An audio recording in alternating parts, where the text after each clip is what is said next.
Bonjour à tous et bienvenue dans Chine France le journal, votre émission quotidienne d'information sur la Chine en français sur Mandarin TV. Sans transition, voici les titres de l'actualité. Pour protéger les Jeux Olympiques, le CIO va acheter des vaccins à la Chine. Le président du Comité international olympique, Thomas Bach, est optimiste quant à la tenue de la compétition cet été. Alors qu'ils fêtent les 30 ans de leur partenariat stratégique, l'ASEAN reste le premier partenaire commercial de la Chine pour les 2 premiers mois de 2021. Plus de 400 marques participeront à la première exposition internationale des produits de consommation de Chine. La manifestation se tiendra du 7 au 10 mai à Haikou. Plus de téléphones portables en primaire et au collège, le ministère chinois de l'Éducation a publié une nouvelle directive cette semaine. Des chercheurs chinois développent des textiles écrans. Grâce à ces tissus, il serait possible d'envoyer et recevoir des messages. Boom du café animalier exotique en Chine. Boire un verre en caressant des ratons laveurs ou des cochons miniatures est une activité de plus en plus répandue dans le pays. Nous vous le disions en ouverture de ce journal, le Comité international olympique a décidé d'acheter des vaccins à la Chine. Ces doses seront destinées aux participants des JO d'été de Tokyo et de Pékin l'hiver prochain. Les organisateurs veulent à tout prix protéger les athlètes et se montrent optimistes quant au déroulement des 2 compétitions. Le Comité international olympique va acheter à la Chine des vaccins pour les participants aux Jeux olympiques de Tokyo cet été et de Pékin l'hiver prochain. Sur ce sujet délicat, tant les vaccins manquent encore pour les personnes vulnérables, le Comité international olympique avance sur un fil. Il encourage la vaccination des sportifs mais sans la rendre obligatoire ni réclamant une priorité pour ces personnes en pleine santé. Dans ce contexte, les autorités olympiques chinoises ont offert de mettre à disposition des doses additionnelles de vaccins pour les participants aux Jeux de Tokyo et Pékin. C'est ce qu'a annoncé jeudi le patron du CIO, Thomas Bach.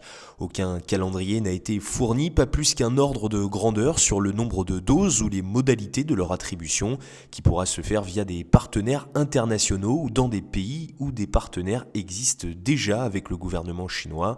Face aux questions éthiques soulevées par cette initiative, le CIO s'est engagé pour chaque dose additionnelle attribuée aux délégations olympiques à en acheter 2 autres à destination de la population du même pays.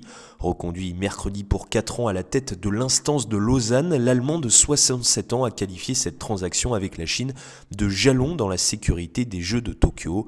Au 2e jour de la 137e session du CIO, Thomas Bach s'est de nouveau montré optimiste sur la tenue des prochains Jeux olympiques, déjà reportés d'1 an et désormais prévus du 23 juillet au 8 août. Selon le dirigeant, un nombre significatif d'équipes olympiques ont déjà été vaccinées, conformément à leurs directives nationales. La Russie, Israël, le Danemark et la Hongrie ont par exemple annoncé de tels programmes systématiques. Par ailleurs, un autre nombre significatif de délégations ont reçu un engagement de leur gouvernement, laissant espérer une couverture vaccinale importante parmi les 11 000 sportifs attendus cet été au Japon. En revanche, le flou demeure sur la présence de public, alors que la jauge admise pour chaque lieu de compétition devait initialement être définie d'ici la fin avril. Mais mercredi soir, Thomas Bach a jugé préférable de trancher le plus tard possible à ce sujet pour pouvoir intégrer les développements qui peuvent advenir en mai ou juin. Des jeux à huis clos ne sont plus un tabou depuis quelques mois, d'autant que les revenus de la grand-messe olympique tiennent essentiellement à leur retransmission dans le monde entier, bien plus qu'à l'affluence dans les stades. L'ASEAN et la Chine fêtent cette année les 30 ans de leur partenariat stratégique. L'Association des nations d'Asie du Sud-Est regroupe 10 États, dont la Thaïlande et Singapour. Cette organisation politique reste le premier partenaire commercial de la Chine pour les 2 premiers mois de 2021. Selon les derniers chiffres publiés par l'administration nationale des douanes, l'ASEAN, l'association des nations de l'Asie du Sud-Est, est resté le premier partenaire commercial de la Chine pendant les 2 premiers mois de 2021. Durant cette période, les échanges commerciaux entre la Chine et les pays membres de l'ASEAN ont augmenté de 32% sur un an pour s'élever à 786 milliards de yuan, soit 120 milliards de dollars. représentant 14,4% du total du commerce extérieur du pays. Plus précisément, les exportations de la Chine vers les pays membres de l'ASEAN ont enregistré une croissance de 43,2% pour passer à 439 milliards de yuan. Ces exportations depuis le bloc, elles, ont augmenté de 21% pour atteindre 346 milliards de yuan, la Chine enregistrant ainsi un excédent commercial de 93 milliards de yuan. Le Vietnam, la Malaisie et la Thaïlande ont occupé les 3 premières places des pays de l'ASEAN en termes de valeur des échanges commerciaux avec la Chine. Cette année, la Chine et l'ASEAN célèbrent les 30 ans de l'établissement de leur partenariat stratégique et grâce à cela, leur coopération devrait être davantage renforcée, a indiqué Zhu Ningning, président exécutif du Conseil des affaires Chine-ASEAN. Le rapport de travail du gouvernement central présenté lors de la session annuelle de l'Assemblée populaire nationale de cette année a appelé à approfondir la coopération économique bilatérale et régionale, à soutenir fermement le multilatéralisme et à réunir les conditions nécessaires pour l'entrée en vigueur le plus tôt possible du partenariat économique régional global. La Chine a effectivement fait beaucoup d'efforts pour l'entrée en vigueur du RCEP, preuve de son attitude active pour poursuivre sa politique d'ouverture, ainsi que sa ferme confiance et de sa volonté pour renforcer la coopération avec les pays membres. Pour la Chine, le RCEP pourra contribuer aussi bien au développement de l'économie régionale que l'économie mondiale. En 2020, les échanges commerciaux de la Chine avec 14 des 15 pays membres du RCEP ont augmenté de 3,5%, avec une hausse de 5% pour les exportations et de 2,2% pour les importations, pour représenter 31,7% du commerce extérieur du pays. Elle ne fête pas ses 30 ans, mais bien sa première édition. L'exposition internationale des produits de consommation de Chine se tiendra du 7 au 10 mai à Haikou, capitale de la province du Hainan. Environ 400 marques participeront à cet événement, co-organisé par le ministère chinois du Commerce. Plus de 400 grandes marques de plus de 50 pays et régions participeront à la première exposition internationale des produits de consommation de Chine. C'est ce qu'a annoncé le 10 mars l'organisateur de la manifestation. Des marques de premier plan, notamment les Suisses de Swatch, les Autrichiens de Swarovski, les Japonais de Shiseido et les Américains de Dell, Tesla ou encore Coach ont confirmé leur participation. L'exposition couvrira 80 000 mètres carrés, dont 60 000 mètres carrés consacrés à l'exposition internationale, proprement dite, présentant la mode, les bijoux, les produits et compléments alimentaires, l'hôtellerie et les services professionnels. La Suisse sera l'invité d'honneur et plus de 10 pays et régions, dont le Japon, la France et le Canada, enverront des délégations participer à l'exposition. La manifestation qui se tiendra du 7 au 10 mai à Haikou, capitale de la province du Hainan au sud de la Chine, est co-organisée par le ministère chinois du Commerce et le gouvernement provincial du Hainan. À l'occasion des 2 sessions annuelles qui se sont clôturées à Beijing jeudi, le 11e Panchen Lama a pris la parole. Pour lui, le Tibet et le bouddhisme tibétain sont au meilleur moment de leur histoire. Les détails de ce discours dans ce sujet. Le Tibet et le bouddhisme tibétain sont actuellement au meilleur moment de leur développement historique, a déclaré le 11e Panchen Lama Beghen Erdini Kwaji Jabu lors des 2 sessions annuelles qui se sont tenues à Beijing. C'est la 12e année que le Panchen Lama, chef du bouddhisme tibétain et membre du comité national de la conférence consultative politique du peuple chinois, le plus haut organe consultatif politique du pays. En mars 2013, il a été élu membre du comité permanent du comité national de la CCPPC. En quelques années seulement, des réalisations remarquables ont été accomplies dans la lutte contre la pauvreté au Tibet et les agriculteurs et les bergers ont fait des progrès dans leur travail, leur vie ainsi que dans leur état d'esprit, a déclaré le Panchen Lama âgé de 31 ans dans une interview accordée à Xinhua avant la clôture des 2 sessions. Au fil des ans, le Panchen Lama, en tant que conseiller politique, a établi de nombreux contacts avec la population, a échangé des idées et a également exposé les politiques des autorités centrales et a également discuté et répondu aux souhaits et aux demandes de la population lors des réunions.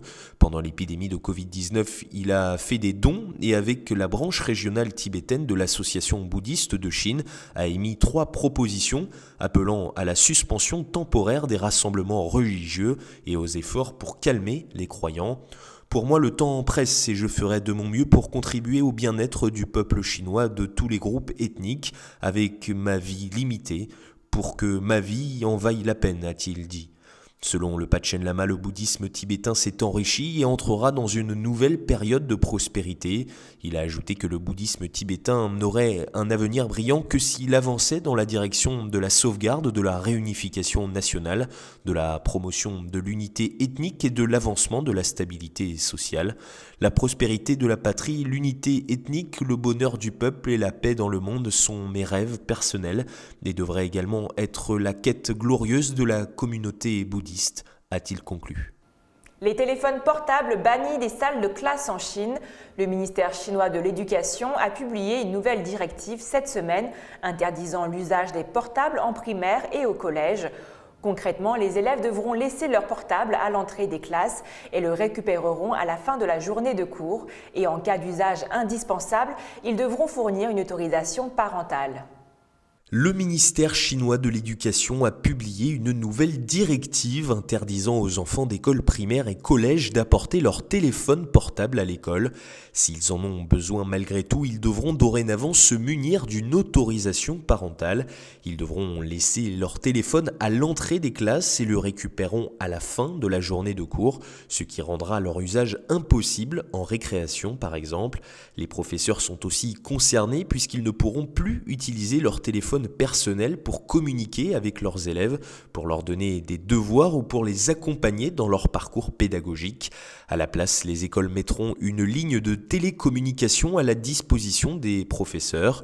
L'objectif du ministère est de protéger les enfants contre les effets néfastes de l'usage du téléphone portable, perte de concentration, problèmes de vue liés à l'utilisation prolongée des écrans, ou encore la perte de sommeil. Et figurez-vous qu'il n'y aura peut-être même plus besoin de téléphone portable dans le futur pour dialoguer à distance. En effet, des chercheurs chinois développent actuellement des textiles écrans qui seraient capables d'envoyer et recevoir des messages. Un moyen également pour les personnes ayant des difficultés d'élocution de communiquer et s'exprimer plus efficacement. Des chercheurs chinois ont intégré la fabrication de dispositifs d'affichage au processus de tissage des tissus, faisant ainsi franchir une nouvelle étape à la technologie portable. Fabriqués à partir d'un tissu électronique intelligent, ces textiles écrans peuvent fonctionner comme un écran à travers lequel les gens peuvent parcourir des informations, envoyer et recevoir des messages. Ces textiles sont composés de fibres de trames conductrices et de fibres de chaînes luminescentes pour former des unités électroluminescentes à l'échelle du micromètre au point de contact trame-chaîne. Lors d'expéditions polaires scientifiques ou d'explorations géologiques, une pression sur le vêtement souple affichera les informations de localisation en temps réel et pourra ainsi guider la navigation cartographique. De même, les personnes ayant des difficultés d'élocution pourront communiquer et s'exprimer de manière efficace et pratique avec des vêtements fabriqués à partir de ces textiles.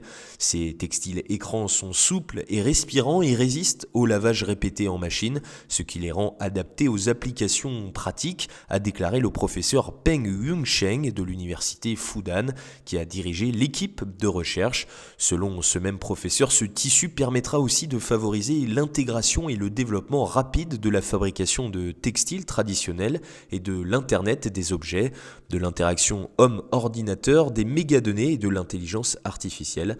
Les résultats de la recherche ont été publiés en ligne le 11 mars dans la revue Nature. Zoom maintenant sur les cafés animaliers. Ils connaissent un grand succès en Chine et particulièrement à Shanghai, où câliner un raton laveur en sirotant une boisson est devenu une activité banale.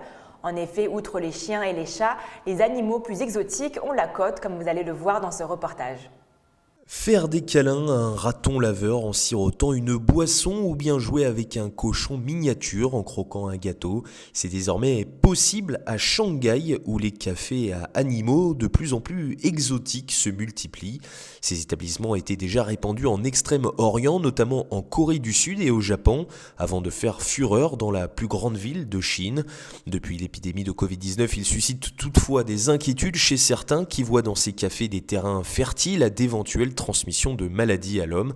Au-delà des traditionnels chiens et chats, des dizaines d'établissements de Shanghai proposent désormais toute une gamme d'animaux à caresser, des mammifères aux reptiles, un phénomène en partie encouragé par les réseaux sociaux où le nombre de clients ravis publient les photos réalisées avec les petites créatures, contribuant ainsi à la popularité des lieux. Niché dans le centre de Shanghai, le Raccoon Café, café au raton laveur en traduction, héberge 8 de ces mammifères au pelage noir et blanc. Je les trouve vraiment mignons, déclare Qin Suyi, une joyeuse professionnelle de volet qui a découvert l'établissement grâce aux photos d'une amie. Les consommateurs payent un droit d'entrée de 98 yuan, soit environ à peu près 13 €, mais le comportement imprévisible des animaux empêche de véritablement profiter d'une boisson ou d'un encas. Depuis l'épidémie de Covid-19, de toute façon, la propriétaire de l'établissement, Cheng Cheng, ne vend plus que des boissons en bouteille pour éviter tout contact entre les animaux et la nourriture destinée aux humains. La jeune femme de 36 ans explique qu'elle n'avait aucune expérience des ratons laveurs avant d'ouvrir son café fin 2020. C'est la fin de notre journal. Merci à tous de nous avoir suivis. Et n'oubliez pas de vous abonner en cliquant en bas à droite de notre vidéo et de cliquer sur la petite cloche pour recevoir toutes les notifications de Mandarin TV. Très belle journée ou très belle soirée sur Mandarin TV.